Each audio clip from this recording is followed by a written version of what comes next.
That's how we should be greeted. I'm Dahlia Dahl, and this is Discussing the Public Domain with Dahlia Dahl. This show aims to educate people about how American copyright law, and particularly the public domain, work within the United States. However, this show is not legal advice. Nothing that I say should be considered legal advice. I would like to thank SIU Carbondale's Cult of Media for letting me produce this show, and I would also like to thank Professor V. Rosen, who works at the SIU School of Law, for answering some questions that I had, because I have hyperfixated on copyright law, particularly the public domain, but I don't know everything. But now that I've asked 5 questions, I do know everything, but it's still not legal advice. Nothing that I said is legal advice. Nothing that Professor Rosen has said is legal advice. I want to make that extremely clear.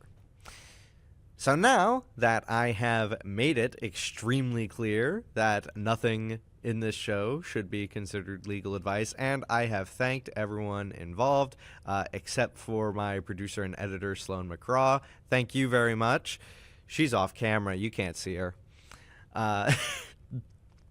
Now that I have thanked everyone, this is I'm going to begin. American copyright law. What is it? What is copyright? Well, whenever anyone produces a work, whether it is a book, a painting, a photograph, a movie, a piece of music, anything that is created in the United States, if it's published, then within the United States, it is protected by copyright until January 1st of the 96th year after its publication. And publishing can mean pretty much anything here in the internet age. This very series is protected by copyright, just by being uploaded to YouTube. And I think that's great. I think that's really cool. I'm glad that it works that way, assuming that I am right about everything. Again, this show is not legal advice. Now, there are many cases in which creating something doesn't mean that you own it.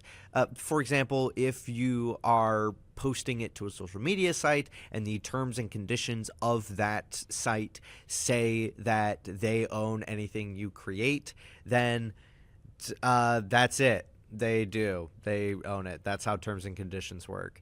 And there are some examples. So, for example, on TikTok, at least as of the recording of this episode, which is March 21st, 2025, TikTok's terms and conditions were that they have a license to your content to use in marketing for their app, but you otherwise own it. You, the creator, otherwise own content on TikTok.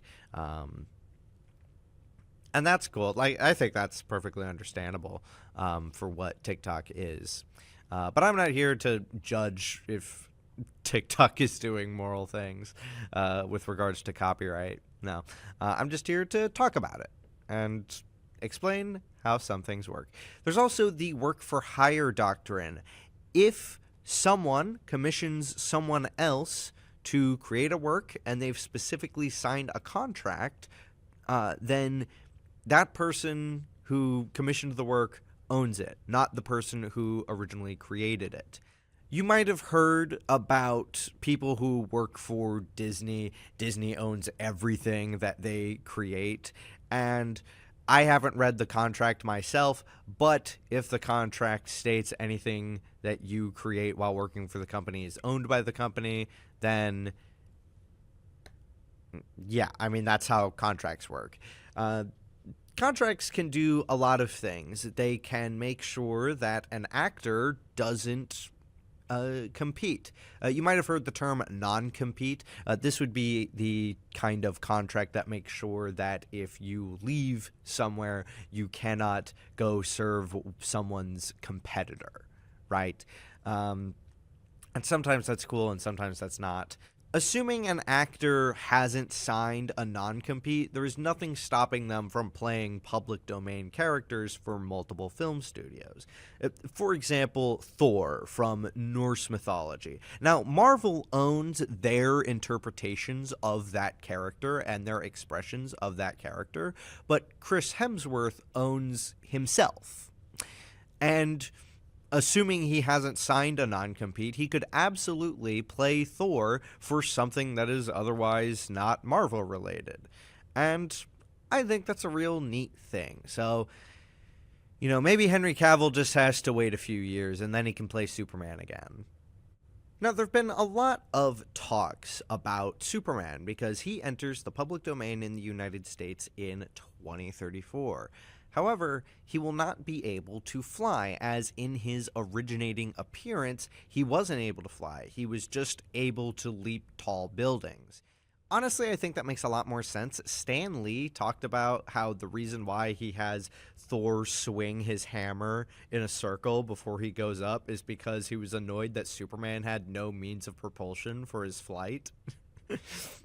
I don't know if that was fully the reason, but it was funny, so I choose to believe that that was correct. That's a real thing. He said that at like a con or something.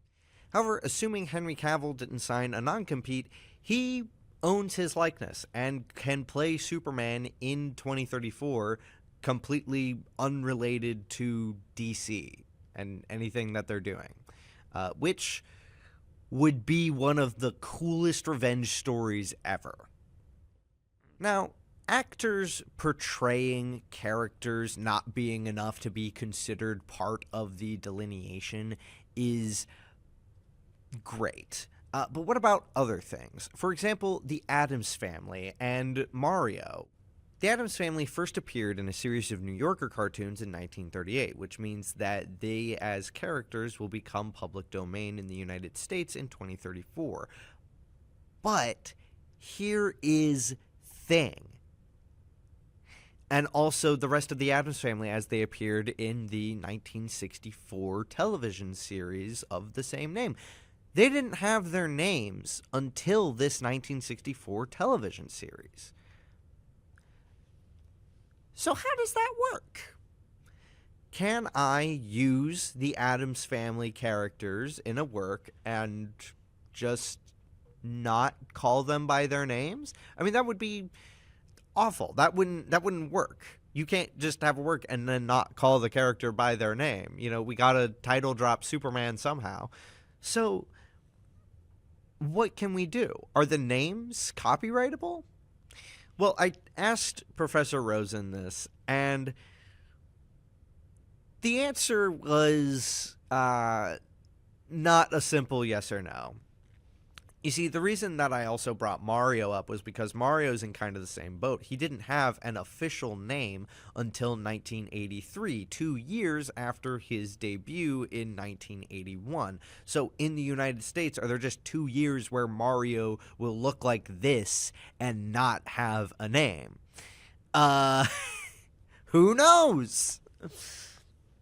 Professor Rosen said that different delineations of characters are still protected by copyright regardless of if their originating version is public domain. And this is something that a lot of people already knew.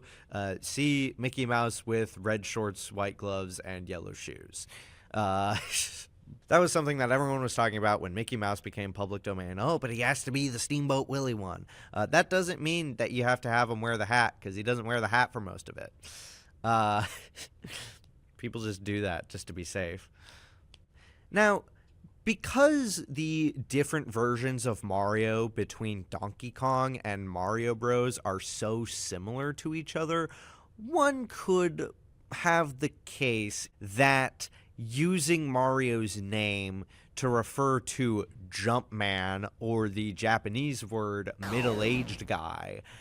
So when Mario becomes public domain in 2077, you could probably get away with calling him Mario. I know Nintendo is really, to put it bluntly, they're hard asses when it comes to copyright, and they're definitely going to try and keep Mario for as long as they can. They might even try to lobby the government to make sure that they can keep Mario. Uh, Nintendo might be the new Disney, folks. But assuming that that doesn't happen, then Mario will become public domain in 2077, and you probably won't have to wait until 2079 to call him Mario.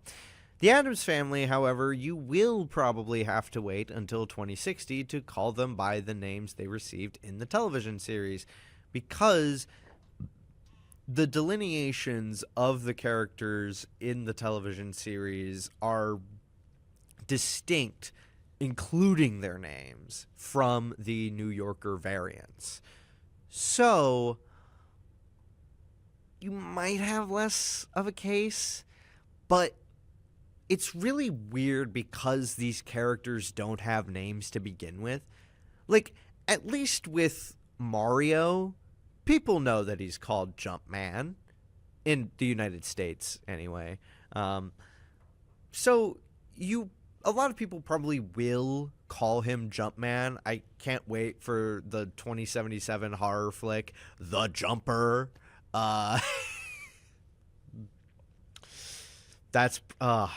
That'd be terrible. They might call it Jumpman because I don't think that name is trademarked.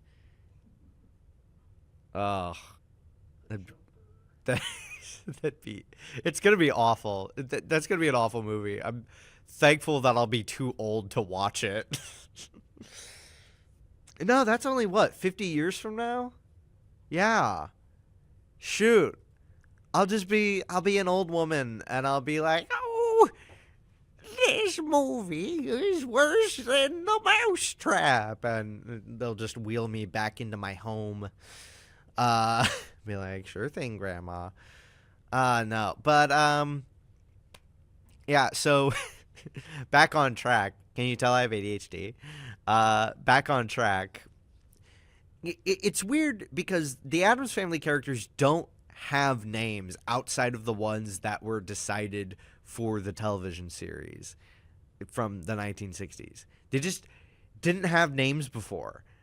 Thing was not called Thing, and also, from what I could find, not a character. They just had hands that came out of holes in their home. That was weird. But yeah, the characters did not have names, and also they do look quite different from their television counterparts, although that might be because these are drawings and these are real people who have to stick to real human proportions, even though John Astin does look pretty similar to the 1938 Gomez. Long story short, maybe using the names of the Addams Family characters in 2034 won't get you sued, but I don't know, and neither did Professor Rosen. It's really up in the air. But there was a case that kind of talked about this, but it's still a little iffy. In fact, I'm going to read this word for word so that I don't get it wrong. So excuse me for being on my phone like the Zoomer that I am. In the case, Warner Bros. Pictures v. Columbia Broadcasting, 216 F.2D 945 950 9th Circuit, 1954. This is a quote from the case, and it was regarding the character Sam Spade, who was a detective on the radio and was also referenced in the Addams Family TV show. There's a character named Sam Diamond, which I believe was the combination of Sam Spade and Richard Diamond. I'd like to think that the two of them had a child and named him Sam Diamond, and then he appeared in the Addams Family TV show. But I just love it when things and people are gay. So let's get on to the case. Quote, it is conceivable that the character really constitutes the story being told, but if the character is only the chessman in the game of telling the story, he is not within the area of the protection afforded by the copyright, end quote. Professor Rosen goes on to say, quote, "So if the character is sufficiently delineated without the public domain material or constitutes the, quote, story being told, end quote, then the elaborated character is protected by copyright.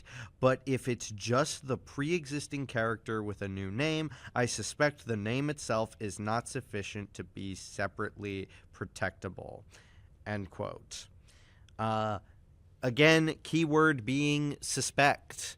As far as I know, the Sam Spade case is really the only precedent we have. And even then, this show is not legal advice. And nothing that I or Professor Rosen say are to be considered legal advice within this show. Now, there are a couple other questions that you might have, because these are questions that I had.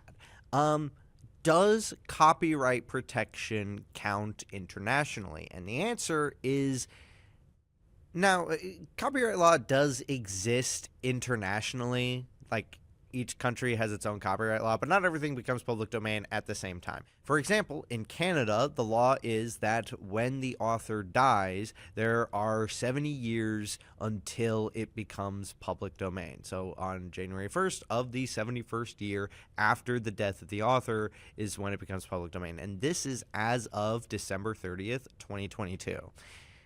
Now, what's really interesting about that is that Ub Iwerks, co-author of Steamboat Willie, both the co-writer and co-director, passed away 50 years before 2022, which means that Mickey Mouse entered the public domain in Canada on January 1st of 2022, and then on December 30th they extended the copyright.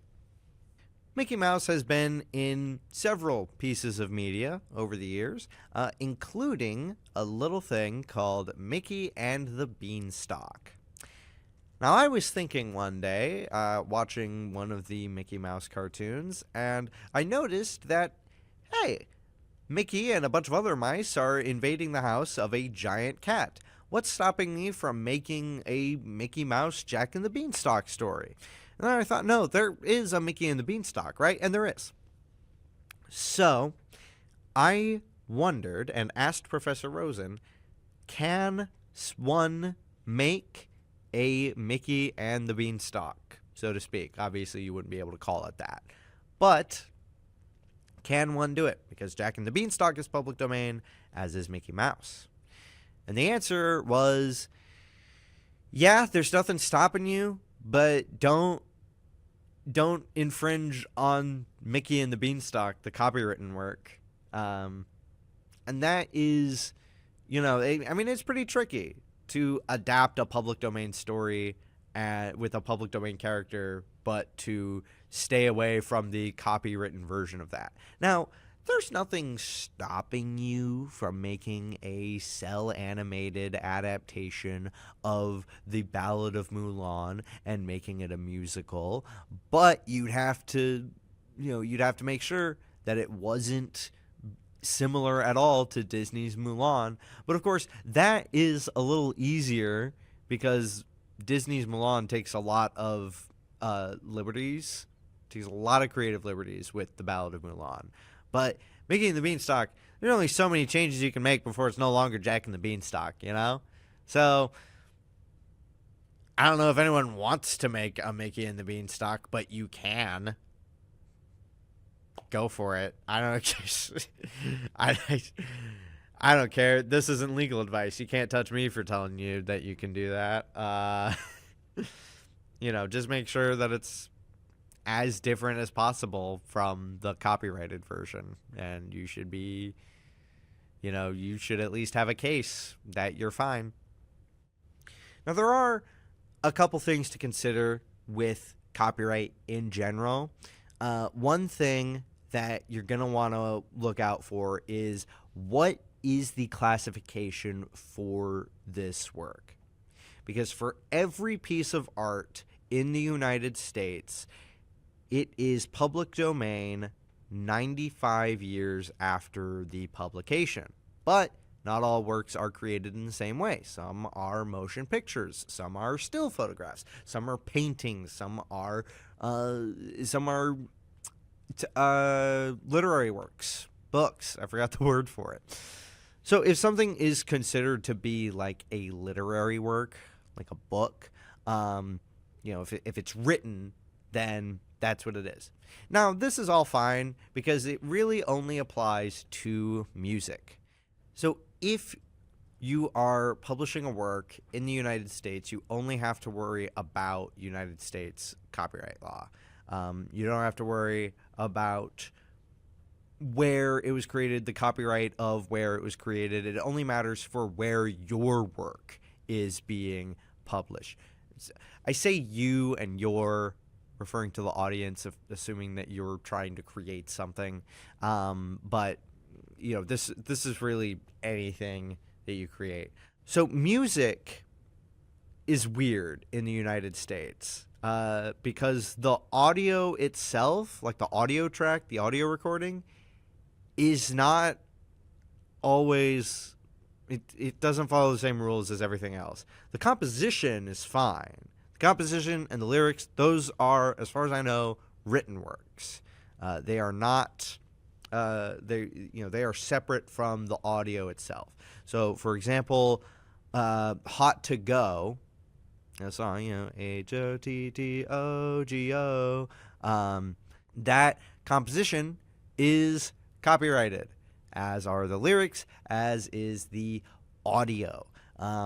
But on January 1st of the 96th year after Hot to Go's publication, you can sing it all you want. You can perform it all you want.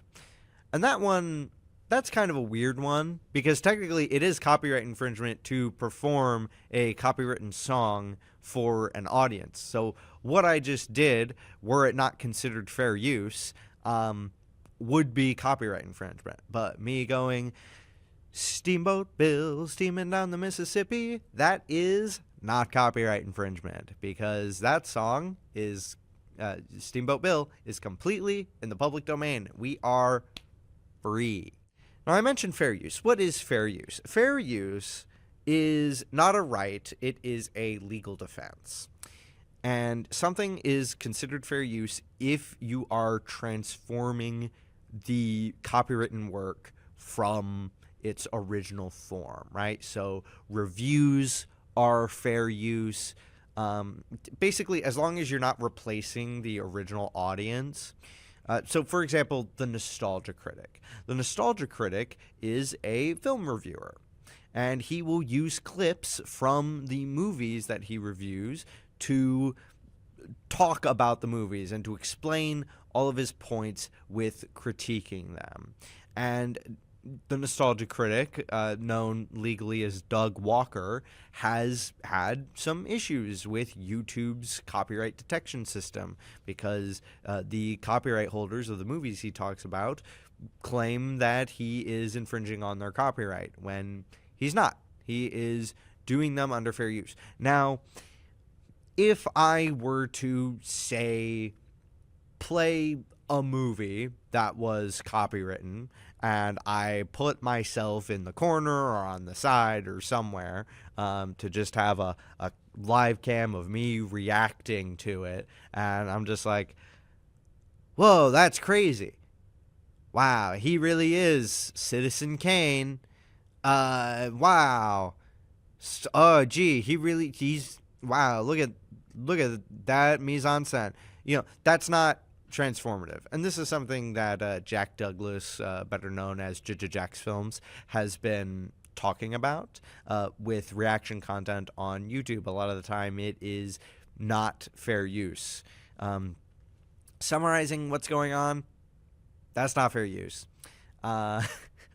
Anything that a reactor is doing that is not being transformative is not fair use, because it has to be transformative. But again, this is a legal defense. It is not a right. So a copyright holder can try to take you down if you're not being transformative. Case in point, How the Beverly Hillbillies Changed Television. This is an iconic video. It was uploaded on April 3rd. It was supposed to be uploaded on April 1st, but it was 38 and a half hours long. And for some reason, Quentin Reviews thought that it would not take at least the length of the video to upload to YouTube. But it was a video that Kyle Quentin Hoover made with his father, Russ Hoover, about both the Beverly Hillbillies and Petticoat Junction, and also Green Acres, although I didn't make it that far into the video to when they started talking about Green Acres. These were 3 shows all created by Paul Henning, and the reason why they're important for this discussion is because the first 55 episodes of the Beverly Hillbillies and the first 22 episodes of Petticoat Junction, despite being created in the 1960s, were slipped into the public domain because there was a lot of stuff going on with the company that owned them at the time, and they just kind of fell in. But the rest of the shows are completely protected by copyright, including all of Green Acres. Now, here's what happened with that video, because we can't go watch it. At least I can't watch it at this moment in March 21st, 2025. I can't watch that video, not on YouTube, because it was taken down. Someone at CBS took a look at that video and said, this video infringes on our copyright. And after watching it for over 12 hours, I agreed, because most of the video is summarizing every episode of all 3 shows. And yeah, that's copyright infringement. I could see why they thought that. The thing with that, and I love Quentin Reviews. I love him. I think that it was a really great and informative video. But the thing about that entire video was that it did do copyright infringement. And Quentin maybe could have gone to court about it, but no, he made the wise decision and just took the video down. But, you know, he was just summarizing these videos, and it would replace the original audience. One could think that it would. However, I think most of the people who watch Quentin Reviews are not the same people who are going to watch all shows in their entirety of the Beverly Hillbillies, Petticoat Junction, and Green Acres. But, you know, CBS was well within their right to have that video taken down. And it wasn't automatic either. Even the public domain episodes, I mean, they were, you know, they were just being summarized. And yeah, it's okay to do that with public domain episodes. I mean, even in the video, they said that those episodes have been re-released over time. A lot of people have re-released just those episodes. In fact, I think Tubi only has the first 55 episodes of the Beverly Hillbillies on there. It says it's only 2 seasons, and I know that show ran for much longer than 2 years. So I think Tubi did something very funny and just put up the first 55 episodes of the Beverly Hillbillies onto their service, which is lovely. I love that. But that's what fair use is and is about. And that does not make something public domain. That's just kind of how another thing in American copyright law works.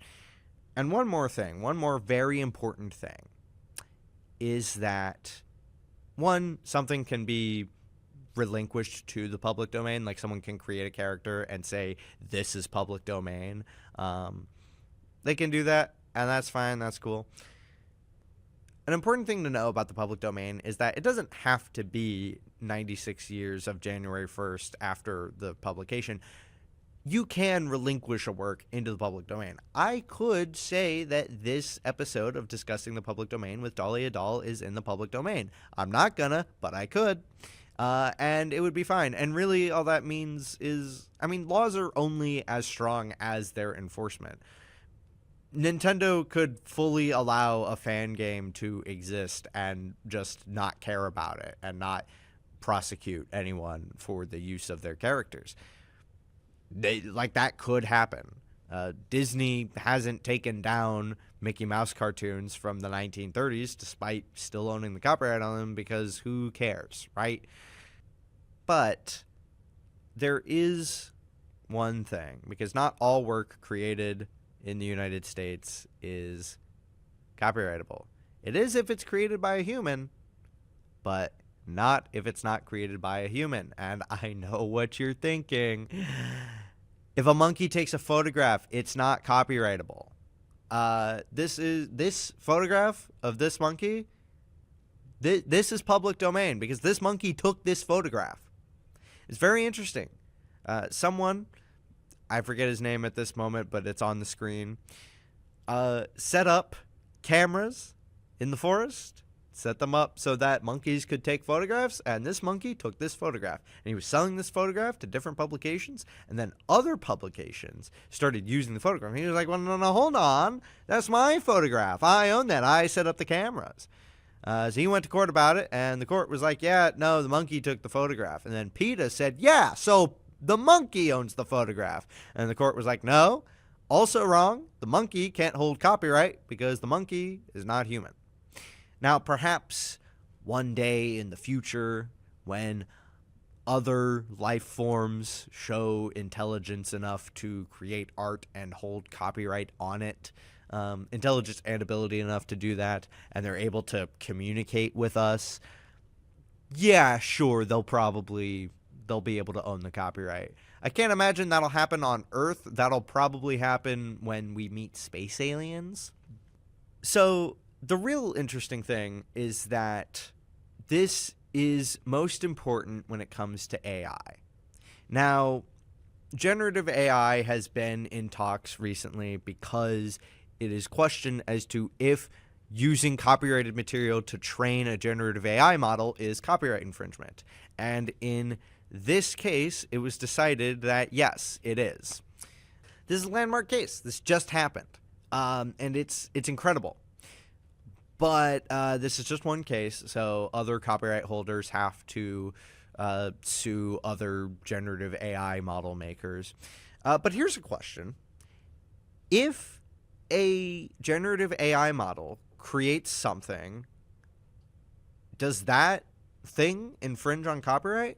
Well, the cases all seem to be about the generative AI models themselves rather than the works that they generate.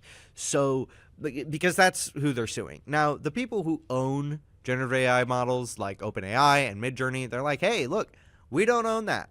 You, the people, own it. No, you don't. No, we, the people, do not own it. They are giving us the right to something that they cannot give us the right to because we didn't create it. The computer created it.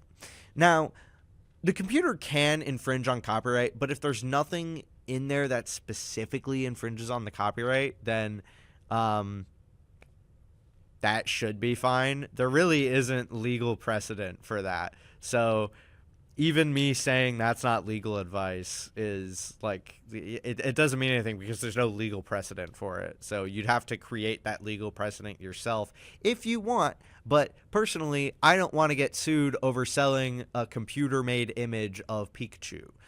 I can't fight the Pokemon Company. I only have 2 hands, and they have so many more. Have you seen Machamp? Let's create something public domain together, shall we? And by let's, I mean I'm going to tell ChatGPT create a character, and then I'm going to read that out to you verbatim, and that will be public domain because the computer created it. Let's see here. Create a character. I understand that this is a little... I understand that ChatGPT is a little unethical, especially because of the copyright infringement. But this is also just to create something that is explicitly public domain that I can't even later claim ownership of. Create a random character. Let's try that. Create a random character. All right. Thank you, Sloane. All right. Here's a randomly created character for you. It worked! All right. Name, Quinn Calderon. Age, 28. Appearance, Quinn stands at 5'9" with a lean, athletic build. Her hair is jet black, worn short, and slightly spiky with a streak of electric blue on the left side. Her eyes are an unusual shade of gray, often catching the light and appearing silver in certain settings. She has several small tattoos hidden under her sleeves, symbols that represent milestones in her life. Her typical outfit is a mix of practicality and style: a worn leather jacket, black cargo pants, and sturdy boots, with a pair of sleek, futuristic goggles hanging from her neck. Personality: Quinn is independent and quick-witted, with a dry sense of humor that hides her vulnerability. She is fiercely loyal to the few people she lets close, but tends to keep others at arm's length. She is calm under pressure and has a natural ability to think through problems strategically, though she can be impulsive when she's passionate about something. Despite her tough exterior, she's deeply empathetic and often helps others in need, even if it means sacrificing her own well-being. Jeez, this just goes on forever. And is also painfully generic. But, whatever. It's all public domain, so we can say whatever we want about it. Backstory: Quinn grew up in a small coastal town where she was always drawn to the water. Her father, a former military officer, pushed her to be tough and disciplined. I thought I was going to say pushed her into the water. Pushed her to be tough and disciplined, while her mother was an artist who encouraged her creativity. After a tragic accident that claimed her mother's life, Quinn left home and joined a secretive organization that trains elite operatives. She excelled in reconnaissance and sabotage, becoming one of their top agents. However, after an operation went wrong, Quinn turned her back on the organization and became a freelance operative, still haunted by the mistakes of her past. Skills and abilities: tech savvy. Quinn is highly skilled with gadgets, hacking, and creative devices that help her in missions. Martial arts: she's proficient in hand-to-hand combat and uses her agility and reflexes to her advantage. Stealth: expert in moving undetected, whether in urban environments or wilderness settings. Tactical genius: she can read situations quickly, formulating plans on the fly. I mean, that's okay. I wouldn't describe that as tactical genius, but sure. Goals or motivations? Goals or motivations? Okay. Quinn's primary goal is redemption. She's haunted by a failed mission that led to the loss of an innocent life. She's determined to stop the organization she once worked for from causing more harm. Okay, so that's just Agent May from Agents of S.H.I.E.L.D. That's her arc for a couple seasons of that show. I mean, Marvel doesn't own redemption, but they don't own that concept, but that is very similar to that character. She's also searching for her estranged father, hoping to reconnect and make amends for her departure. Other details: she has a complex relationship with her father. He disapproves of her leaving the military, but she still cares for him deeply. That contradicts things that it said, but sure. Quinn is also secretly a collector of rare books, though she keeps this side of herself hidden from others. She has an irrational fear of flying stemming from a traumatic incident during a mission years ago. What do you think? Feel free to modify any aspects of the character or let me know if you'd like more details. I will not ChatGPT. I will not let you know if I want more details. So Quinn, what was her name? Quinn Calderon, age 28. She is public domain because the computer made it, not me. And that's one thing. I know a lot of people think about public domain characters. They're like, oh, cool, it's a character that's already created. But I think, for me personally, a big draw of using public domain characters is that they're already well known. Everyone knows A Christmas Carol. Raise your hand if you've heard of S.H.I.E.L.D. No. Not Agents of S.H.I.E.L.D., not the organization from Marvel. I mean S.H.I.E.L.D. This guy, right here. Do you know him? I mean, you might if you're in, like, the public domain circles. He's a little more well-known than, like, other public domain figures. But still, like, who cares? Nobody knows who that is. People know who Plastic Man is. People don't know who S.H.I.E.L.D. is. Because S.H.I.E.L.D. isn't used anymore. Plastic Man is used. Mickey Mouse is used. Plenty of people adapt Shakespeare works. But how many people are adapting, other lesser-known fairy tales? Like, even Tom Thumb. I mean, some people know who Tom Thumb is, but what? Got a cameo in Shrek 2? And that's, and that's it? In terms of, like, major media appearances? Who knows? Who cares, right? But that's the thing. I love the public domain, and I love how many things are in the public domain. All of these stories and just other things that we can use. It is absolutely incredible.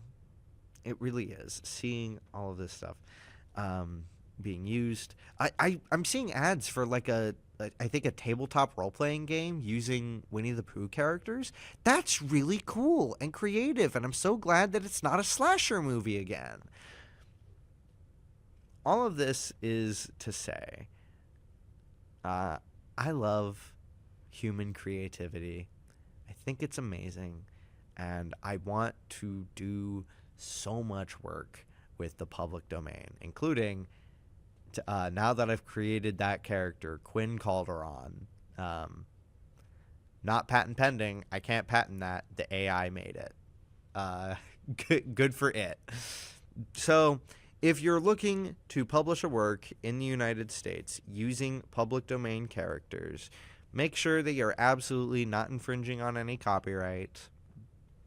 Even if it's accidental copyright infringement, like what happened with the Roblox oof sound, it's still copyright infringement, and the copyright holders still can go after you.